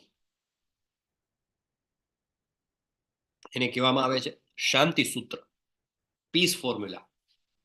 ભોક્તારમ યજ્ઞ તપસામ સર્વલોક મહેશ્વરમ સુરદમ સર્વભૂતાનામ જ્ઞાત્વા મામ શાંતિ મૃચ્છતિ. મને સમસ્ત યજ્ઞો તથા તપશ્ચર્યાઓનો પરમ ભોગતા, સમસ્ત ગ્રહો તથા દેવોનો પરમેશ્વર તેમજ સમસ્ત જીવોનો હિત કરતા શુભેચ્છક મિત્ર તરીકે જાણી મારી ભાવનામાં ઓતપ્રોત થયેલો મનુષ્ય સંસારના દુઃખોમાંથી શાંતિ પામે છે. બહુ જ ઇમ્પોર્ટન્ટ છે. પીસ ફોર્મ્યુલા, શાંતિ સૂત્ર. આપણને જીવનમાં શાંતિ ક્યારે મળે? ભોક્તારમ યજ્ઞ તપસામ, જેટલા યજ્ઞ જે છે એ બધાના સ્વામી જે ભગવાનને માને છે. આપણે કોઈ એક ક્રિકેટ ટીમ હોય તો એમાં કેપ્ટન હોય, કોઈ કંપની હોય તો એમાં ડિરેક્ટર હોય, કોઈ સ્ટેટ હોય તો એના ચીફ મિનિસ્ટર હોય, કન્ટ્રી હોય તો એના પ્રાઇમ મિનિસ્ટર કે પ્રેસિડેન્ટ હોય. કંપનીમાં મેં તમને કહ્યું એમ ડિરેક્ટર હોય, બિઝનેસ ઓનર હોય. તો એ બધાના એક પેલા હોય ને, એ પણ આમ કેવાય ને મેઇન માણસ કહેવાય. તો આ તો ભોક્તારમ યજ્ઞ તપસામ સર્વલોક મહેશ્વરમ. કેટલા લોક છે? આપણને તો ખાલી એક આ પૃથ્વી વિશે ખ્યાલ છે. એ પૃથ્વી સિવાય કેટલા બધા અલગ અલગ પ્લાનેટ છે, ને એવી કેટલી બધી અલગ અલગ આકાશ ગંગાઓ છે, ને એવા કેટલા બ્રહ્માંડ છે. એ બધાના સર્વલોક મહેશ્વર અને ભોક્તારમ યજ્ઞ તપસામ, બધા જ યજ્ઞના સ્વામી જે છે એ જેને માની લે છે. અને સાથે સાથે સુહૃદમ સર્વભૂતાના, એટલે કે એ પૂર્ણ પુરુષોત્તમ પરમેશ્વર ભગવાન શ્રી કૃષ્ણ કે જે બધા યજ્ઞોના સ્વામી છે, બધી તપશ્ચર્યાઓના ભોગતા છે, સમસ્ત ગ્રહો તથા દેવોના પરમેશ્વર છે, સાથે સાથે કોણ છે? આપણા સમસ્ત જીવોના હિત કરતા શુભેચ્છક મિત્ર છે. એવું જે જાણી લે છે તે એના જીવનમાં શાંતિ આવે છે. આપણે માની લો કે અમદાવાદ સિટીમાં રહેતા હોઈએ, આપણા ઘરની અંદર ચોરી થઈ જાય, લૂંટ થઈ જાય, આપણે ટેન્શન આવી જાય, આપણે ચિંતામાં પડી જાય કે આ તો કેમનું થયું, શું થયું, હવે કેમ કરશું? લાખો રૂપિયાની લૂંટ થઈ જાય અને તમને યાદ આવે કે તમારા એરિયાના જે પોલીસ કમિશનર છે એ તમારા પપ્પાના ક્લાસમેટ હતા, સાથે ભણતા, એક રૂમમાં રહેતા, રૂમમેટ હતા. તમે સીધા એમને ફોન કરો કે અંકલ આપણે ત્યાં ચોરી થઈ ગઈ છે, આ રીતે લૂંટ થઈ ગઈ છે ને આટલું બધું નુકસાન થયું છે. એટલે તરત જ જે પોલીસ કમિશનર હોય પોતાના બધા સંસાધન કામે લગાડી અને આખી ત્યાં સ્કોડ મોકલે, ડોગ સ્કોડ આવી જાય, અને પેલા સીસીટીવી ફૂટેજનો સ્ટડી થાય, અને લોકલ જે કોઈ પણ તમારા પીએસઆઈ કે પીઆઈ હોય એ આવીને બધી ટીમ બનાવીને બધાને કામે લગાડી દે. આજુબાજુના એરિયાના બધા સીસીટીવી ફૂટેજ લેવામાં આવે, હિસ્ટ્રી શીટરને બધા ભેગા કરવામાં આવે, ચારે બાજુ પેલી નાકાબંધી થઈ જાય, અને 3-4 કલાકની અંદર તો બધા આખું તંત્ર કામે લાગી જાય, અને સાંજ પડે તો તમારા ઘરની જે ચોરી થઈ હોય બધું માલ મુદ્દા સહિત બધું મળી જાય, અને તમે ખુશ થઈ જાઓ. કેમ? તો કે પોલીસ કમિશનર આપણા ઓળખીતા છે, અંકલ થાય, પપ્પાના ફ્રેન્ડ થાય. કેમ? આપણે કોઈ ટેન્શન નહીં ચોરી થઈ જતો હોય. કેમ? તો કે પેલા પપ્પાના ફ્રેન્ડ છે પોલીસ કમિશનર. ખાલી એક એરિયાના પોલીસ કમિશનર તમારા પપ્પાના ફ્રેન્ડ હોય તો તમને બધું ટેન્શન દૂર થઈ જાય, તમારા જીવનમાં શાંતિ આવી જાય. પૂર્ણ પુરુષોત્તમ પરમેશ્વર ભગવાન શ્રી કૃષ્ણ ભોક્તારમ યજ્ઞ તપસામ સર્વલોક મહેશ્વરમ, જે બધા લોકના મહેશ્વર છે, બધી કંપનીના સીઈઓ, બધી કંપનીના એમડી, બધું જેટલા અલગ અલગ બ્રહ્માંડ છે, અલગ અલગ પ્લાનેટ છે, બધાના જે સ્વામી છે, સુરદમ સર્વભૂતાનામ, એ તમારા મિત્ર છે, એ તમારા હૃદયમાં બિરાજમાન છે. અને સુરદમ એટલે કે તમારા શુભચિંતક છે, મિત્ર છે. જ્ઞાત્વા મામ શાંતિ મૃચ્છતિ, એ જ્યારે તમને રિયલાઇઝ થઈ જાય કે એ મારા મિત્ર છે. એક એરિયાના પોલીસ કમિશનર નહીં, આખા બધા બ્રહ્માંડના જે સ્વામી છે એ મારા મિત્ર છે. અમારે સાથ હો રઘુનાથ, હમે કિસ બાત કી ચિંતા. શરણ में रख दिया है मात हमें किस बात की चिंता. આ આપણા જીવનની પીસ ફોર્મ્યુલા, આ શાંતિ સૂત્ર છે. જ્યારે આપણને રિયલાઇઝ થાય, ભગવાને કીધું 5મા અધ્યાયના 29મા શ્લોકમાં, આ શ્લોક પણ વન ઓફ ધ ઇમ્પોર્ટન્ટ શ્લોક છે અને આપણે બધાએ કંઠસ્થ કરવો જોઈએ. ભોક્તારમ યજ્ઞ તપસામ સર્વલોક મહેશ્વરમ તુરદમ સર્વભૂતાનામ જ્ઞાત્વા મામ શાંતિ મૃચ્છતિ. So with this we conclude today's chapter. મને સમસ્ત યજ્ઞો તથા તપશ્ચર્યાઓનો પરમ ભોક્તા, સમસ્ત ગ્રહો તથા દેવોનો પરમેશ્વર તેમજ સમસ્ત જીવોનો હિત કરતા શુભેચ્છક મિત્ર તરીકે જાણી મારી ભાવનામાં ઓતપ્રોત થયેલો મનુષ્ય સંસારના દુઃખોમાંથી શાંતિ પામે છે. અને કેવી શાંતિ પામે છે? જે રીતે ભગવાનના જે બધા પાર્ષદો હોય છે એમની સાથે ગોલોકધામમાં, વૈકુંઠ ધામમાં કેવો આનંદ કરી રહ્યા છે, કેમ કે એમને કોઈ ચિંતા નથી, કેમ કે એમના મિત્ર છે. તો આની સાથે આપણો અધ્યાય 5 છે પૂરો થાય છે. વાંછા કલ્પતરુભ્યશ્ચ કૃપા સિંધુભ્યશ્ચ પતિતાનામ પાવનેભ્યો વૈષ્ણવેભ્યો નમો નમો. અનંત કોટી વૈષ્ણવ વૃંદ કી જય. શ્રીલા પ્રભુપાદ કી જય. ભગવદ ગીતા કી જય. સદગુરુ દેવ કી જય. જયો શ્રી કૃષ્ણ ચૈતન્ય પ્રભુ નિત્યાનંદ શ્રી અદ્વૈત ગદાધર શ્રીવાસાદિ ગૌર ભક્ત વૃંદા. ઊંડો શ્વાસ લઈને વિડીયો ઓન કરીને ઉચ્ચ અવાજે બધા મારી સાથે બોલજો. હરે કૃષ્ણ કૃષ્ણ કૃષ્ણ હરે હરે હરે હરે હરે રામ હરે રામ રામ રામ હરે હરે હરે. હરે. હરે Krishna. Thank you very much Hare everybody four Krishna joining. પ્રભુજી. અને અમરીશ પ્રભુ હરે આપણી સાથે કૃષ્ણ એટલે પ્રભુજી. ક્વિઝ ને લઈ અને લાઈવ ડેમો આપણે લેશું. ક્વિઝ ને લઈને કોઈ પણ પ્રશ્ન હોય તમારા તો પ્લીઝ જોડાયેલા રહેજો. લાઈવ તમને ઓનલાઈન સ્ક્રીન ઉપર ક્વિઝ આપણે કરીને બતાવીશું. અને એ સિવાય કોઈના ક્વેશ્ચન હોય, ક્વેરીઝ હોય તો ચેટ બોક્સમાં લખી શકો છો અથવા હેન્ડ રેઝ કરીને પૂછી શકો છો. યસ. એક પ્રશ્ન હતો કે આની પીડીએફ મળશે. પીડીએફ મળશે કેવી રીતે? તમે ક્વિઝ માટે જે ડેશબોર્ડમાં લોગિન થશો ને, જ્યાં પ્રશ્ન જવાબ આપ્યા છે ત્યાં નીચે પીડીએફ નો ઓપ્શન હોય છે, એના ઉપર ક્લિક કરશો ને તો ત્યાંથી પીડીએફ ડાઉનલોડ થઈ જશે. Yes. Thank you very much. બધાનો ખૂબ ખૂબ આભાર. નેહા ખારવાજી, આનંદી ભટ્ટજી, પારુલ નાયકજી, સુભાષ ઠાકોરજી, શોભનાજી, શ્વેતાજી, ભૂમિકાજી, હિરલ પાઠકજી, અમરીશનાથ કૃષ્ણદાસજી, ભક્તિ ચૌહાણજી, વિવાન ગરાડા પ્રભુ, નિરલ પટેલજી, સચિન પંચાલજી, વંદના નકુમજી, અસ્મિતાજી, નિયતિજી, સુરક્ષાબેન, ઉર્મિલા સંપટજી, પ્રવીણભાઈ, પૂર્વી નાયકજી, નયનાજી, ભૂપેન્દ્રભાઈ, મોહનસિંહ કારિયા, એ સિવાય પણ જે બધા જોડાયેલા છે, કલ્યાણી જાદવજી, જયશ્રી પટેલજી અને ઉષાબેન, બધાનો ખૂબ ખૂબ આભાર. Thank you very much. આવતીકાલે સાંજે 7:30 વાગે શ્લોકા પઠન શરૂ થશે. 8માં 5 ઓછી આપણે સાથે મળીને માળા કરીશું અને 8 વાગ્યાથી આપણો ક્લાસ શરૂ થશે. યસ. અમરીશ પટેલ પ્રભુ, ક્વિઝ ને લઈ અને થોડુંક અમને લાઈવ ડેમો કે તમે આપી શકો છો. હરે કૃષ્ણ. હરે કૃષ્ણ પ્રભુજી. યસ. ખાસ તો મારી અત્યારે